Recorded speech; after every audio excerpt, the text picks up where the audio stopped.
दोस्तों नमस्कार। मौजूदा वक्त अमृतकाल का है। एक ऐसा अमृतकाल जिसमें देश को विश्व गुरु बनाने की प्रक्रिया पेपर लीक और परीक्षाओं में कथित धांधली के माध्यम से चलाई जा रही है। पूरी दुनिया में ऐसा उदाहरण आपको नहीं मिलेगा जहां पेपर लीक और परीक्षा प्रणाली के विवादों में होते हुए, सवालों के घेरे में होते हुए देश को विश्व गुरु बनाने की प्रक्रिया शुरू की गई हो। लेकिन भारत में यह अमृतकाल में ही संभव है। और ये अमृतकाल मौजूदा दौर के मोदी सरकार का अमृतकाल है। 140 करोड़ लोगों के लिए अमृतकाल है या नहीं, ये आज उस साफ दिखाई दिया जब सीबीएसई पेपर के मामले में ऑन स्क्रीन मार्किंग यानी ओएसएम के मामले में एक डिपार्टमेंटल इंक्वायरी गठित करने की बातें तो हुई। सीबीएसई के चेयरमैन राहुल सिंह और सचिव हिमांशु गुप्ता का तबादला तो कर दिया गया, लेकिन विभागीय मंत्री धर्मेंद्र प्रधान को नहीं छेड़ा गया। धर्मेंद्र प्रधान पद पर बने रहेंगे, सिस्टम चलता रहेगा, सरकार चलती रहेगी और अधिकारी को एक जगह से दूसरी जगह ट्रांसफर कर सरकार अपने कर्तव्यों की इतिश्री तक सीमित हो जाएगी। यही मौजूदा दौर का अमृतकाल है, जब एक छात्र, एक नौजवान सार्थक सिद्धांत इस पूरी परीक्षा प्रणाली को पार्लियामेंट्री स्टैंडिंग कमेटी के सामने जाकर समझाने की स्थिति में आ गया कि गड़बड़ियां कहां हो रही है। उसके बाद सरकार जब घिरती नजर आई तो अधिकारी का ट्रांसफर कर दिया गया। लोग बड़े खुश हो रहे होंगे, खासकर सत्ता के अंधभक्त और ज्यादा खुश हो रहे होंगे कि अधिकारी का ट्रांसफर करके सरकार ने अपनी नाक बचा ली। लेकिन जो अधिकारी, अगर अधिकारी ही जिम्मेदार हैं और जो अधिकारी शिक्षा विभाग में रहकर एग्जाम को ढंग से कंडक्ट नहीं करा सकते, इस बात की क्या गारंटी है कि वही अधिकारी दूसरे विभाग या दूसरे मंत्रालय में जाकर वहां का कामकाज ठीक ठाक करेंगे? अगर अधिकारी दोषी हैं तो तत्काल प्रभाव से उनका ट्रांसफर नहीं बल्कि उन्हें निलंबित किया जाना चाहिए था। लेकिन सरकार लोगों की आंखों में धूल झोंकने की प्रक्रिया कैसे चलाती है, जरा आज एक दूसरी खबर पर भी हम नजर डाल लें, चलते चलते ही नजर डाल लें, तो उससे साफ जाहिर होता है कि आम जनता को कैसे इस देश के अंदर एक वोट डालने वाले कंज्यूमर क्लास में तब्दील कर दिया गया है, जिसे हर 5 साल पर सत्ता का लाइसेंस और उसे रिन्यूअल कर देना है। आज सभी जानते हैं कि वेदांता ग्रुप, अनिल अग्रवाल की कंपनी, उसके ऊपर ईडी के छापे पड़े हैं। क्यों पड़े हैं? एक टेंडर के मामले में सत्ता के गोदी सेठ के साथ उनकी टकराहट हो रही थी और वो सुप्रीम कोर्ट जाने की बातें कर रहे थे। कॉरपोरेट के अंदर भी भेदभाव, गोदी सेठ अलग है और दूसरे सेठ अलग हैं। भले ही दूसरे सेठ ईडी के छापे से खुद को नहीं बचा सकते और उस परिस्थिति में नहीं बचा सकते जब वो गोदी सेठ के साथ टकरा रहे हो, भले ही उन्होंने सबसे ज्यादा चंदा भारतीय जनता पार्टी को ही दिया, लेकिन ये दौर, जैसा मैंने बताया, अमृतकाल का है। और अमृतकाल के इस दौर में धर्मेंद्र प्रधान को बचाने के पीछे की कोशिशों का मकसद क्या है? धर्मेंद्र प्रधान भारतीय जनता पार्टी और मोदी सरकार के लिए इतने महत्वपूर्ण क्यों है? हर दौर में देखा गया है कि मंत्रियों के इस्तीफे हुए हैं, कई बार सरकार के दबाव में हुए हैं तो कई बार नैतिक जिम्मेदारी लेकर हुए हैं। सरकार के दबाव में इस्तीफा कई अलग अलग मौकों पर मंत्रियों का हुआ, जैसे मोदी सरकार में एमजे अकबर का हुआ मीटू कैंपेन के वक्त। अटल बिहारी वाजपेयी सरकार में गैसल रेल दुर्घटना के बाद रेल मंत्री नीतीश कुमार ने नैतिक जिम्मेदारी लेते हुए इस्तीफा दिया। लेकिन आज नैतिक तो छोड़िए, अनैतिक जिम्मेदारी लेते हुए अनैतिक इस्तीफा देने के लिए भी मंत्री तैयार नहीं है। यही अमृतकाल है।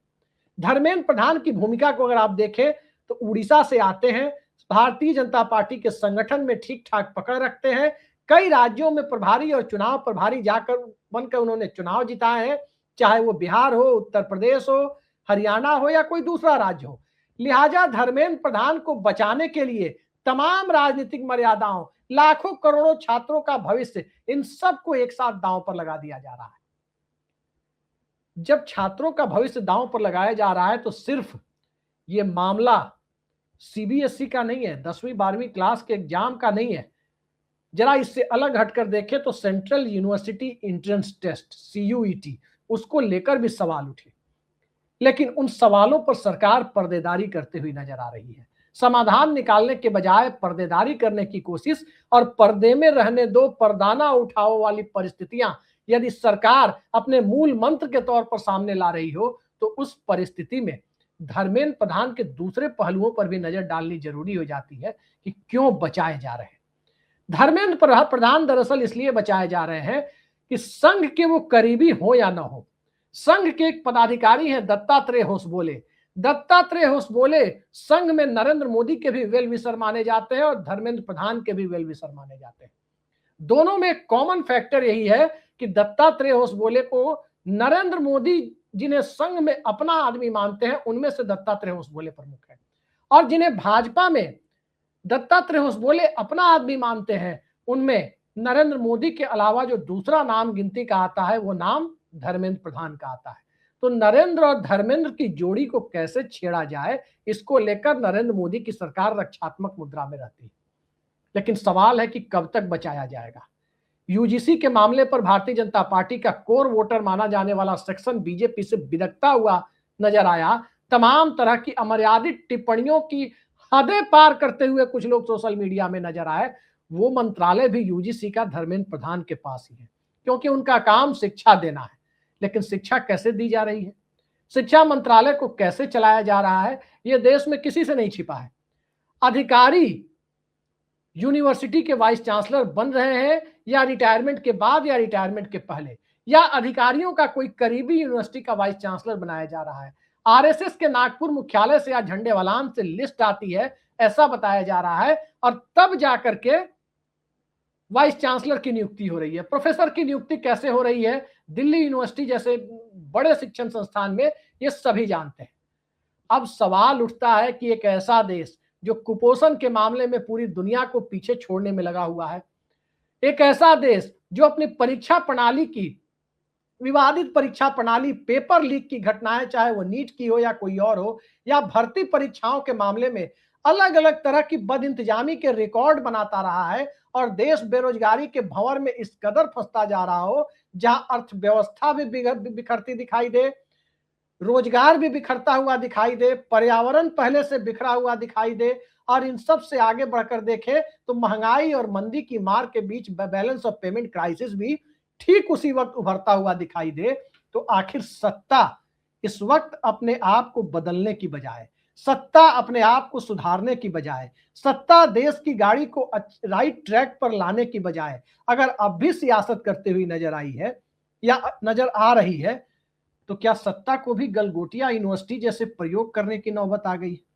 क्या सत्ता भी किसी रोबोटिक कुत्ते को, जैसे गलगोटिया यूनिवर्सिटी ने बताया कि हमारा कुत्ता है, ठीक इसी तरीके से परीक्षा में जिन्हें टेंडर दिए जा रहे हैं, परीक्षा कंडक्ट कराने के लिए जिन कंपनियों को हायर किया जा रहा है, क्या ये देखकर हायर किया जा रहा है कि वो भारतीय जनता पार्टी के नेताओं के साथ उनके कितने प्रगाढ़ संबंध है? ये सारे सवाल एक साथ लाजिमी हो उठते हैं, और ये सारे सवाल जब एक साथ महत्वपूर्ण हो जाते हैं, तब एक सवाल और उठता है कि क्या चुनाव तंत्र ही लोकतंत्र में तब्दील हो गया है? परीक्षा देने वाले नौजवान कौन है? परीक्षा देने वाले छात्र कौन है? जरा उनके भविष्य पर नजर डालने के लिए पिछले 2 दिनों की 2 अखबारों की कटिंग में आपके सामने रख रहा हूं।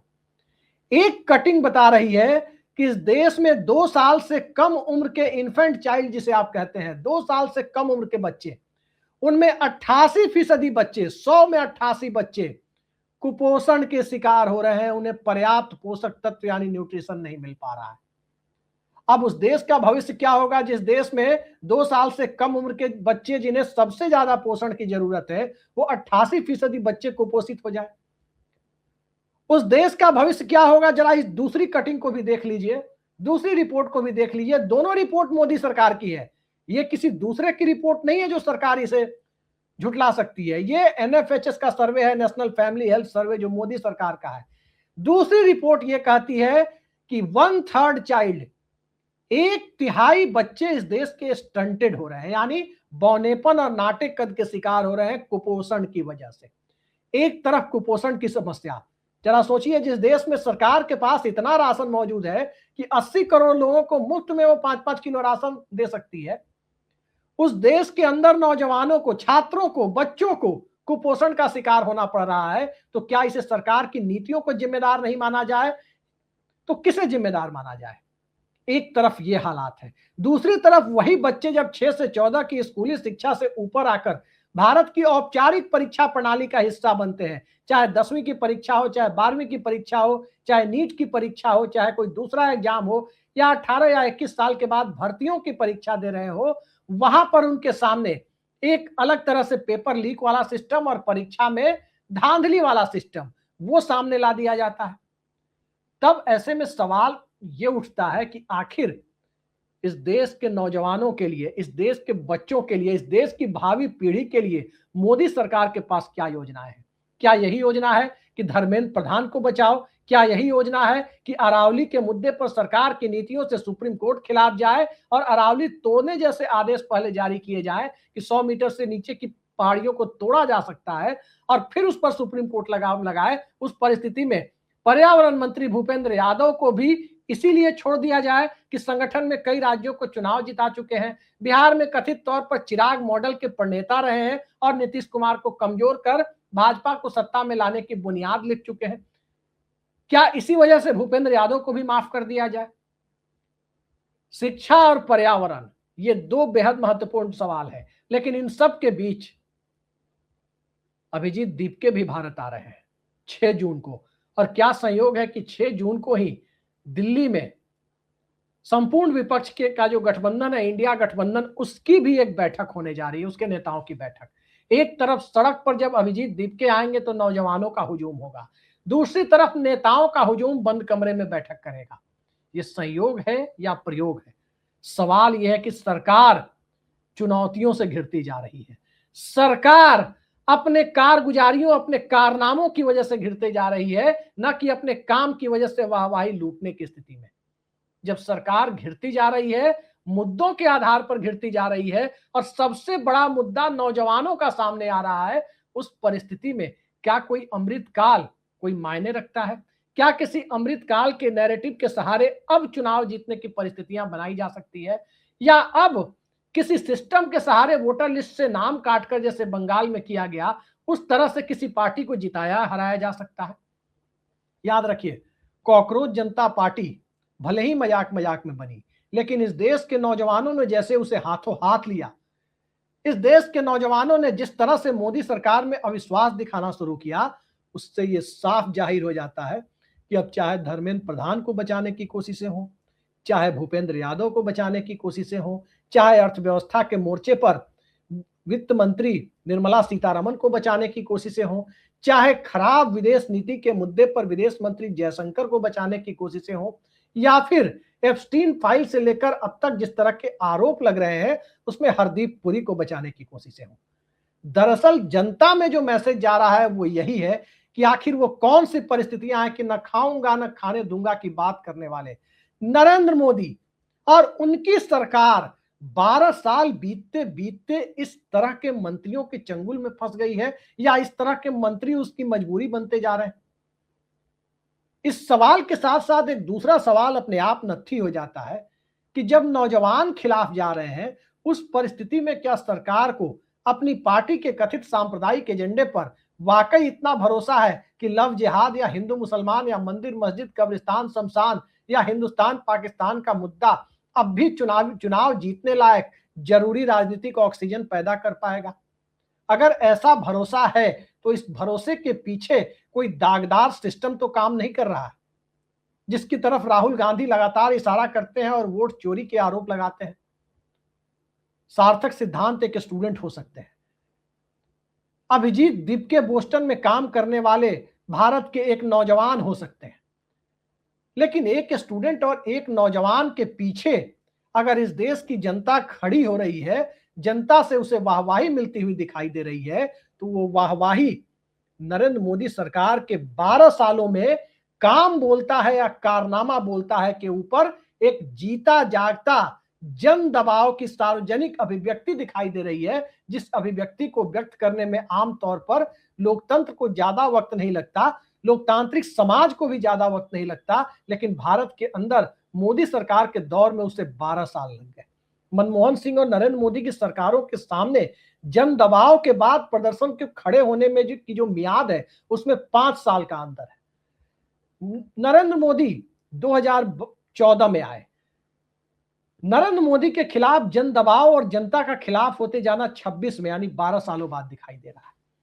मनमोहन सिंह 2004 में आए थे और मनमोहन सिंह के खिलाफ 7 सालों के बाद यानी 2011 में ही जनता सड़कों पर उतरने लगी थी। भले ही वो उतर रही थी, उतारी गई थी, ये एक अलग बहस है। प्रोपेगेंडा चलाया गया, एजेंडा चलाया गया, एक अलग बहस है। लेकिन जनता के अंदर कहीं ना कहीं अविश्वास था, तभी उन्हें कोई सरकार के खिलाफ उतारने में कामयाब हो पाया, तभी कोई अन्ना हजारे कामयाब हो पाए, तभी कोई अरविंद केजरीवाल कामयाब हो पाए, तभी कोई प्रशांत भूषण और संजय सिंह और मनीष सिसोदिया कामयाब हो पाए थे। आज की तारीख में जनता सड़कों पर उतरने के लिए तैयार है, तभी कोई अभिजीत दीपके कामयाब हो रहे हैं, तो तभी किसी सार्थक सिद्धांत को जनता का समर्थन मिलता हुआ दिख रहा है। नौजवानों के बीच अब आइकॉन के तौर पर नरेंद्र मोदी नहीं है।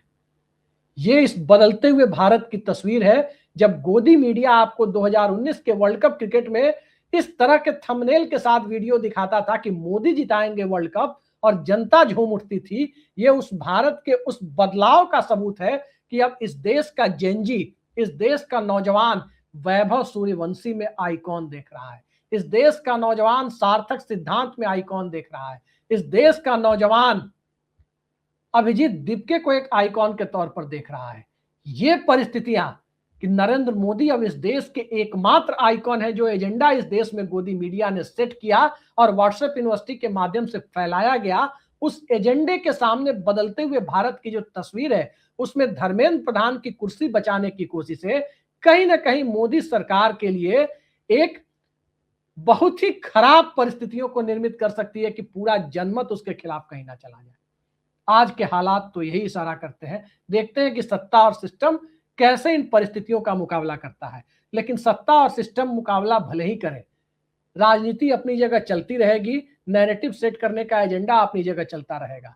सवाल यह है कि जो बच्चे कुपोषण के शिकार हो रहे हैं, उसके लिए कोई स्पष्ट नीतियां आएंगी या नहीं आएंगी। और सवाल यह है कि जो नौजवान बेरोजगारी से जूझ रहे हैं, उनके लिए कुछ होगा या नहीं होगा। किसानों की एमएसपी गारंटी के लिए कुछ होगा या नहीं होगा। और नौजवानों के मुद्दे को जिसने सबसे ज्यादा गरमा दिया है, वो मुद्दा आज की तारीख में पेपर लीक और खराब मार्किंग सिस्टम, खराब परीक्षा प्रणाली, उसका कोई निदान धर्मेंद्र प्रधान या जो राहुल सिंह, हिमांशु गुप्ता हटाए गए हैं, उनकी जगह जो नए लोग आएंगे वो दे पाएंगे या ढाक के 3 पात साबित होंगे, ये बड़ा सवाल है। उम्मीद है कि मोदी सरकार एक जगह से दूसरी जगह 2 अधिकारियों को भेजकर वहां का सिस्टम बनाने या बिगाड़ने की जो जिम्मेदारी दी है, कम से कम शिक्षा विभाग में जिन लोगों को लाई है, इन दोनों अधिकारियों की जगह, वो कम से कम सिस्टम को ठीक करने की कोशिश करेंगे, मंत्री को बाईपास करके ठीक करने की कोशिश करेंगे। क्योंकि कई लोग कहते हैं कि मंत्री पार्टी के कामों में ही इतने व्यस्त रहते हैं, खासकर धर्मेंद्र प्रधान के बारे में कहा जाता है कि हफ्ते में 1-2 दिन ही मंत्रालय जाते हैं, अधिकारियों के भरोसे काम चलता रहता है। तो अधिकारियों के भरोसे जब काम चलना है या चलता रहता है, तो फिर ऐसे मंत्री को बनाए रखने का फायदा क्या है? इसी सवाल के साथ आज के लिए सिर्फ इतना ही। नमस्कार।